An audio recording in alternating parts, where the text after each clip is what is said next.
Hello everyone, welcome back to my channel Study with Neha Mawa. I am back with the another video. In this video we are going to start a step further in the Indian Contract Act 1872. So Indian contract act में थोड़ा further हम आज जाने वाले हैं जो आज हम बात करेंगे कंटिंजेंट कॉन्ट्रैक्ट्स की. Chapter number 3 Indian contract act का बोलता है कंटिंजेंट कॉन्ट्रैक्ट्स क्या होते हैं. सिंपल सी बात है, सेक्शन 31 कहता है कॉन्टिंजेंट कॉन्ट्रैक्ट को डिफाइन किया है. कॉन्टिंजेंट कॉन्ट्रैक्ट वो कॉन्ट्रैक्ट होते हैं जिसको हम कंडीशनल कॉन्ट्रैक्ट भी कहते हैं. ऑन हैपनिंग और non happening of an event पे ये कॉन्ट्रैक्ट्स बनाए जाते हैं. ठीक है, इलस्ट्रेशन देखो. A contract to pay ₹10,000 if B house is burned. This is a contingent contract. Contingent contract वो कॉन्ट्रैक्ट होते हैं जिसमें कंडीशन इम्पोज करी जाती है, देन कॉन्ट्रैक्ट बनाया जाता है. फॉर एग्जाम्पल मैंने बी को बोला कि मैं तुम्हें 50,000 दूंगी अगर तुम ये एग्जाम क्रैक करोगे. नाउ मैंने उसको बोला कि मैं तुम्हें 50,000 दूंगी जब तुम ये एग्जाम क्रैक करोगे. अब ये क्या हो जाएगा, कंटीजेंट हो जाएगा. क्रैक हो भी सकता है, नहीं भी हो सकता. अगर क्रैक होगा then only I will give 50,000, नहीं होगा I am not liable to pay that. So कहने का मतलब है कि जब वो कंडीशन फुलफिल हो जाएगी जिस कंडीशन के लिए आपने कॉन्ट्रैक्ट किया, then only you will be liable for it, otherwise आप नहीं होगे. सेक्शन 32 कहता है enforcement of contract contingent on an event happening. होता क्या है कि आपने एक कंटिंजेंट कॉन्ट्रैक्ट बनाया, उसने ये बोला कि हम दोनों के बीच में ये कॉन्ट्रैक्ट तभी इन्फोर्सिएबल रहेगा जब इस तरीके का कोई इवेंट हैपन होगा. ठीक है, इफ इन केस अगर उस तरीके का इवेंट हैपन होता है तो ही वो कंटिंजेंट कॉन्ट्रैक्ट होगा, तो ही वो एक वैलिड कॉन्ट्रैक्ट होगा, अदरवाइज नहीं होगा. सेम इसका ऑपोजिट, जैसे इसी में ही इलस्ट्रेशन बोला है. A makes a contract with B to buy B horse if A survives C. This contract cannot be enforced by law unless and until C dies in A's lifetime. ठीक है. Third देखो, A contract to pay B a sum money when B marries C. जब B C से शादी करेगा तो ही A पे करेगा. C मर गया तो B का कॉन्ट्रैक्ट तो पूरा ही नहीं हुआ, तो ये कॉन्ट्रैक्ट क्या हो जाएगा, वॉइड हो जाएगा. देन वी हैव सेक्शन 33 जो बात करता है enforcement of contract contingent on event not happening. मैंने बोला कि ये चीज हैपन नहीं होनी चाहिए तो ही मैं क्या करूंगी, आपके साथ कॉन्ट्रैक्ट में आऊंगी. अगर वो चीज हैपन नहीं होती है तो एक वो वैलिड कॉन्ट्रैक्ट है. फॉर एग्जाम्पल मैंने बोला एक फार्मर के साथ कि मैं आपके साथ कॉन्ट्रैक्ट में आऊंगी, कंडीशन मेरी ये रहेगी कि बारिश नहीं होनी चाहिए. अगर बारिश नहीं हुई तो ये क्या हो जाएगा, एक वैलिड कॉन्ट्रैक्ट होगा. अगर बारिश हो गई तो ये कॉन्ट्रैक्ट वॉइड हो जाएगा, खत्म हो जाएगा. इलस्ट्रेशन देखो सेक्शन 33 का. A agrees to pay B a sum of money if certain ship does not return. ठीक है, शिप जो है वो संक हो गया. ये जो कॉन्ट्रैक्ट है ये इन्फोर्स होगा जब शिप आपका संक हो जाएगा. ठीक है, तो ओवरऑल कहने का मतलब क्या है कि कॉन्टिजेंट कॉन्ट्रैक्ट वो कॉन्ट्रैक्ट्स होते हैं जिसमें हैपनिंग और non happening of an event, जिसमें कंडीशन आप एक इम्पोज करते हो while entering into the contract.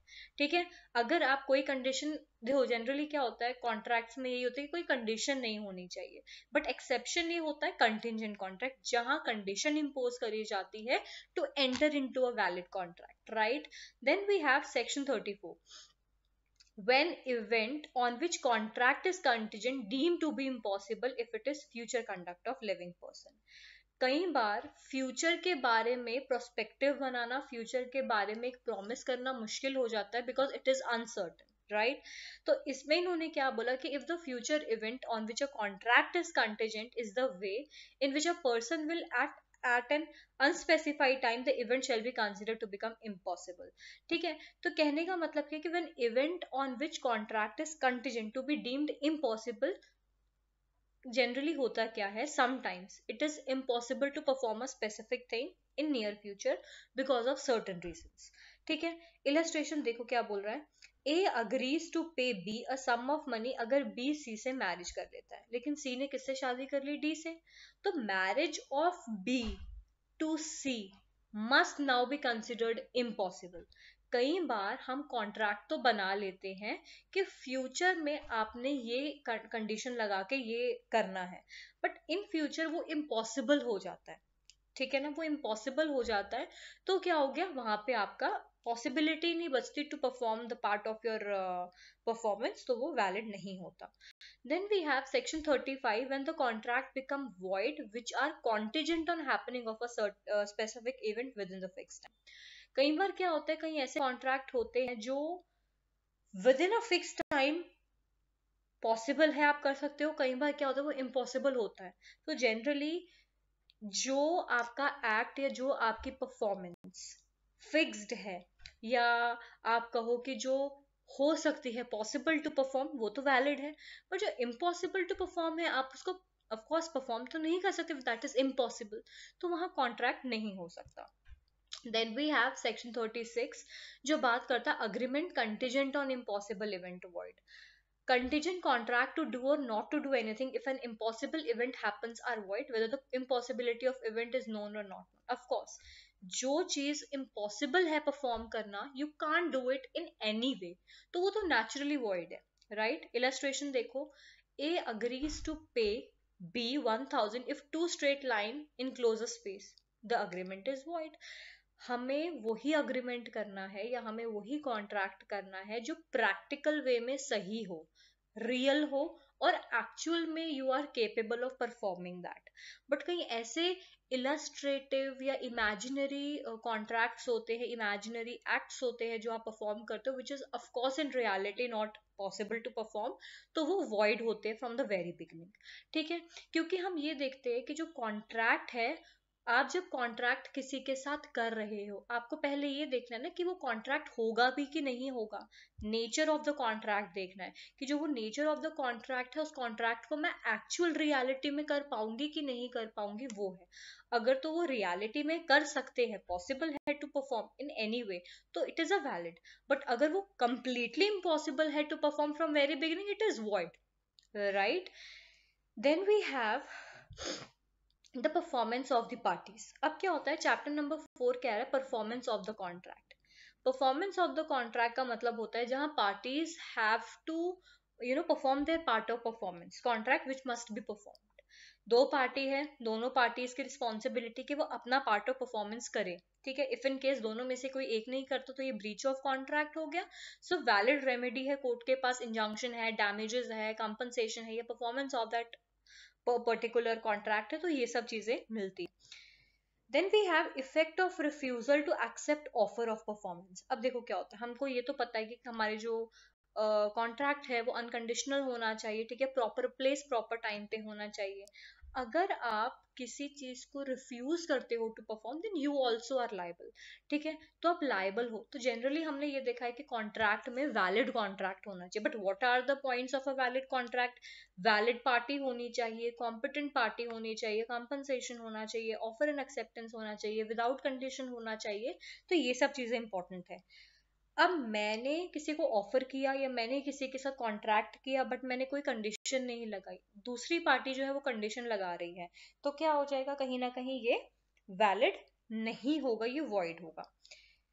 Then we have effect of refusal of party to perform the promise wholly. See, when a party to a contract has refused to perform or disabled himself from performing his promise, it is entirely the promisee may put an end the contract. वही बात है, मैंने बोला कि मैंने तो अपना part of performance कर लिया, अब आप अपना पार्ट ऑफ परफॉर्मेंस करो, वो पार्टी नहीं करती है, तो मेरे पास ये राइट है कि मैं कॉन्ट्रैक्ट को वहीं रिवोक कर सकती हूँ, खत्म कर सकती हूँ, या मैं कोर्ट में जाके ये बोल सकती हूँ कि इन्होंने अपना पार्ट ऑफ परफॉर्मेंस पूरा नहीं किया है, स्यू करो, कंपनसेशन, डैमेजेस, इंजंक्शन, कुछ भी आ सकता है, राइट.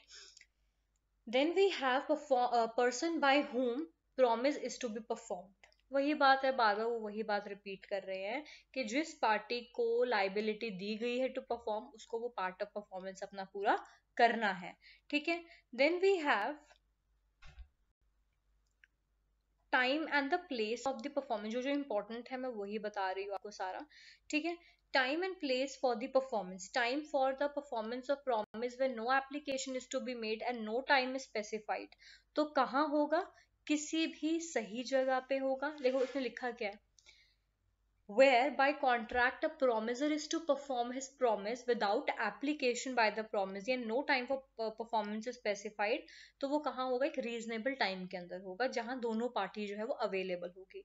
जनरली कॉन्ट्रैक्ट में आपका टाइम, प्लेस, नेचर, पार्टी सब कुछ मेंशन होता है, बट इफ इन केस वो मेंशन नहीं है, रीजनेबल प्लेस पे होना चाहिए जहां दोनों पार्टीज के लिए इजी हो to get access, right time पे होना चाहिए, राइट कैपेसिटी में होना चाहिए.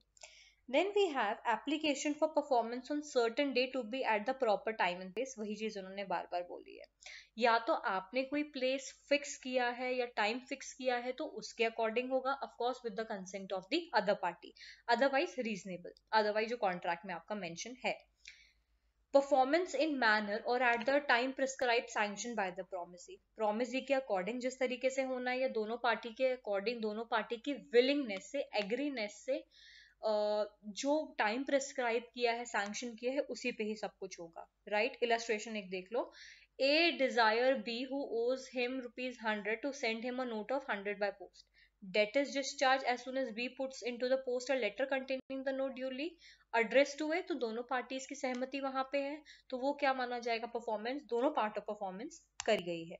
ठीक है. So then we have performance of reciprocal promises. एक प्रॉमिस के बदले दूसरा प्रॉमिस परफॉर्म करना. ठीक है, क्योंकि जब एक पार्टी कोई promisor not bound to perform unless reciprocal promise ready. देखो, दो पार्टीज होती है, दोनों पार्टी में अगर एक पार्टी कोई प्रॉमिस रखती है तो दूसरे पार्टी को भी प्रॉमिस रख के फुलफिल करना है. मीन्स दोनों पार्टी को एक दूसरे का प्रॉमिस जो है फुलफिल करना है. ठीक है. तो ये सब इतना इम्पोर्टेंट नहीं है, बस कंटिंजेंट कॉन्ट्रैक्ट आपसे एग्जाम में पूछा जाएगा और पॉसिबिलिटी और इम्पॉसिबिलिटी ऑफ दी परफॉर्मेंस पूछी जाएगी. अगर आप एक ऐसा कॉन्ट्रैक्ट कर रहे हो जो हमें स्टार्टिंग से ही पता है कि ये कॉन्ट्रैक्ट में जो ये परफॉर्मेंस लिखी है ये तो हो ही नहीं सकती, तो वो क्या हो जाएगा, इम्पॉसिबल टू परफॉर्म हो जाएगा, तो वो वॉइड हो जाएगा. जनरली क्या होता है कि जब आप किसी के साथ कॉन्ट्रैक्ट में आते हो या कॉन्ट्रैक्ट बनाते हो या अग्रीमेंट बनाते हो, तो हम नेचर ऑफ अग्रीमेंट देखते हैं. नेचर ऑफ अग्रीमेंट में क्या होता है, जेन्युइन नेचर ऑफ अग्रीमेंट होना चाहिए, जेन्युइन कॉन्ट्रैक्ट होना चाहिए. ऐसा नहीं होना चाहिए कि आपने कुछ भी कॉन्ट्रैक्ट में लिख दिया and that is very impossible to perform. So that should not happen any way in near future. Right. Then we have application of payment where neither party appropriates. कई बार क्या होता है कि दोनों पार्टी में एक पार्टी नहीं करती तो ऑफ कोर्स वो खत्म हो जाता है, बट कई बार क्या तो दोनों पार्टी अपना पार्ट ऑफ परफॉर्मेंस नहीं करती, they have the another chance to perform again.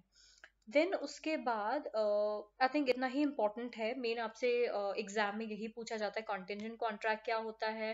ठीक है. देन वही हैपनिंग और non happening of an event, थोड़ी इलस्ट्रेशंस पूछ लेते हैं, और फिर वही पूछेंगे void agreement, voidable and your valid agreement, contract का परफॉर्मेंस करना है. इन केस अगर ब्रीच ऑफ परफॉर्मेंस होता है तो what are the remedies given to the party, तो ये सब पूछा जाता है. राइट. इसमें से इतना नहीं आता, सिर्फ कॉन्टिनेंट का थोड़ा बहुत पार्ट आता है.